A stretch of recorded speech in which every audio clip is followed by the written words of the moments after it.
Hello and welcome to what would have been day 5 of the Betfred World Snooker Championship. Big news this afternoon. The World Championship has been rescheduled subject to government policy. It will run from July the 31st to August the 16th at the fantastic Crucible Theatre. Now, snooker's biggest tournament, of course, was postponed due to the coronavirus pandemic, but following discussions with key stakeholders, including Sheffield City Council, the BBC, Eurosport and Sheffield Theatres, new dates for the World Snooker Championship have been agreed. But we must stress it will be down to government policy. So we're looking at the possibility of a full crowd, a reduced crowd, or behind closed doors. Or it could be, again, postponed to later in the year. So Barry Hearn and his team are very much taking on government advice, and I spoke to the World Snooker Supremo this afternoon. It's been, obviously, everyone will know, it's been a very difficult time for sporting events around the world, and the World Championships, one of the biggest events in the world with 500 million viewers last year, is no exception. So we've already announced that clearly the scheduled dates were not going to take place. We should be in Sheffield now, shouldn't we, enjoying ourselves, but we have to live in the real world. So we've announced today that we will be taking the benefit of the cancelled Olympic dates, and after speaking to our broadcasters and of course our sponsors Betfred, we're pleased to say that the rearranged dates for the Betfred World Snooker Championships will be at the end of July.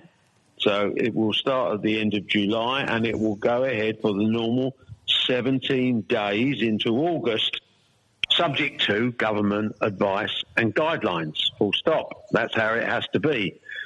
The health of our fans, our players, our partners are paramount to us. But we have three options. We have the option of playing the event as a normal event with government permission.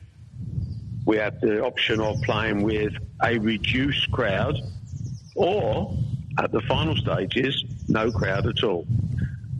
We are keeping our fingers crossed that this pandemic begins to ease and the government rules that we can relax some of our social distancing as far as events are concerned.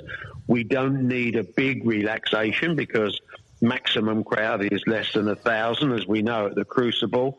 But nevertheless, if that comes through, then God willing, we will have a normal World Championships and we will enjoy watching the greatest players in the world. And everyone has said, let's pull together, let's keep this magnificent event going. We will get through this together.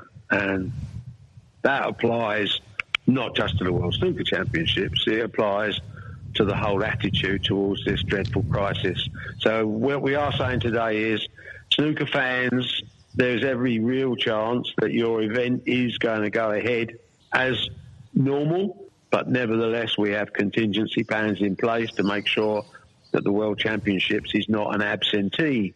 We don't want to lose this event, Mark. We're doing everything we can to play it out.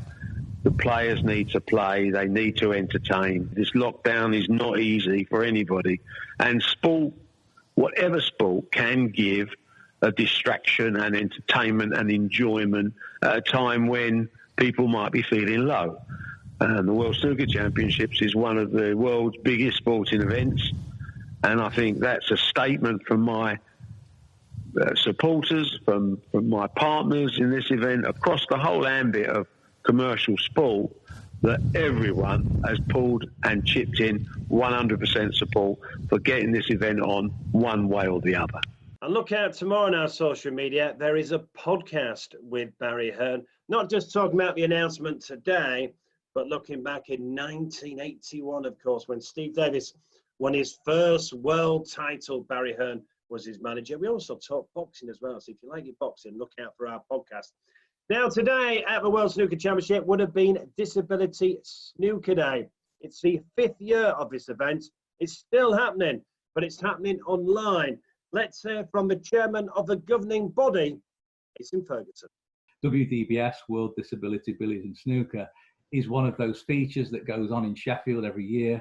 And it's something we launched in 2015 in order to create a sport for all. It's part of our globalization plan and our plan to deliver our sport to every far corner of the world and to everyone. It's really driven, the long-term goal is to make snooker a Paralympic sport. So that's really our long-term game. Not a lot of people will know this, but snooker was one of the founder sports to the Paralympic Games. It was born out of Stoke Mandeville Hospital, along with many of the other sports that are now in the game, and it fell out in 1988. It was really due to a lack of administration and interest in the project.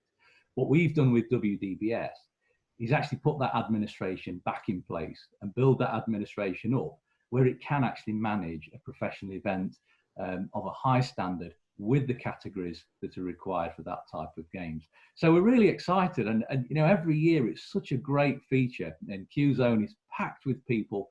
It's always great to be there, and it's always a great day, and it always throws up a few surprises. You know, that there are some great players playing on our WDBS tour now, and you know, some of these players are even breaking through into some of our bigger sort of world amateur events. So it just shows you that you know, what we can do is deliver the opportunity.